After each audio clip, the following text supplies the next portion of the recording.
மாவட்டத்திலே இருக்கும் உண்மையான கட்சி உறுப்பினர்களை வைத்து உண்மையான கட்சி பெற்றாளர்களை அழைத்து உண்மையான தமிழ் தேசிய தமிழரசு கட்சியுடைய ஆதரவாளர்களை அழைத்து தான் நாங்கள் இந்த மேதின நிகழ்வுகளை நாங்கள் நடாத்தி கொண்டிருக்கின்றோம்.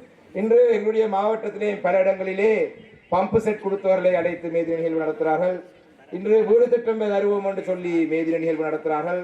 டாய்லெட் கட்டி தருவோம் என்று சொல்லி மேதின நிகழ்வு நடத்துகிறார்கள். ஆனால் நாங்கள் எங்களுடைய உண்மையிலே தமிழரசு கட்சி ஆதரவாளர்களை தமிழரசு கட்சியை ஆதரிக்கிறவர்களை மாத்திரம்தான் நாங்கள் அழைத்து இந்த மேதின நிகழ்வை நாங்கள் நடாத்தி கொண்டிருக்கின்றோம். மிக முக்கியமாக மேதினம் அன்று ஒரே ஒரு விடயத்தை மாத்திரம் நான் சொல்லலாம் நினைக்கின்றேன். ஒரு இடதுசாரி கட்சியான தேசிய மக்கள் சக்தி ஆட்சிக்கு வந்த பொழுது தமிழ் மக்கள் மட்டுமல்ல இலங்கையில் இருக்கும் அனைத்து மக்களும் எதிர்பார்த்தது இடதுசாரி கட்சி என்று சொன்னால் மக்களுக்கு சார்பான தீர்மானங்களை எடுப்பார்கள், மக்களுடைய தேவையை பூர்த்தி செய்வார்கள், மக்களை பாதுகாப்பார்கள் என்று சொல்லி எதிர்பார்த்தார்கள். ஆனால் இன்று தேசிய மக்கள் சக்தி அரசாங்கம் வந்து 1.5 வருடத்துக்குள்ளே அவருடைய அமைச்சர்கள் கோடிக்கணக்கான பெறுமதியான வீடுகளை கட்டிவிட்டார் என்று செய்தி வருகின்றது. அவருடைய அமைச்சர்கள் சம்பந்தப்பட்ட நிலக்கரியிலே ஊழல் நடக்கின்றது என்று வருகின்றது செய்திகள். அதே போலதான் மிக அண்மையிலே 2.5 மில்லியன் அமெரிக்கன் டாலர் காணாமல் போய்விட்டது என்று செய்தி வருகின்றது. இவ்வாறான ஒரு பின்னணியிலே இந்த அரசாங்கம் தங்களுடைய ஊழலை தங்களுடைய செயல்திறனை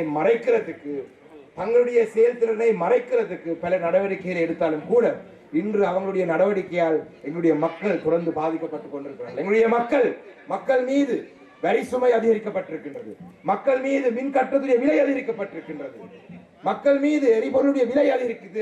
அந்த சுமையை மக்கள் மீது சுமத்தி இருக்கிறார்கள். ஆனால் ஊழியருடைய சம்பளம் பணவீக்கத்துக்கு அடைவாக இன்னும் அதிகரிக்கிறது. அந்த வகையில் எங்களுடைய மாவட்டத்திலே எங்களுடைய ஏனைய பாராளுமன்ற உறுப்பினர் பேசியிருந்தார்கள், பேச்சாளர்கள் பேசியிருந்தார்கள்.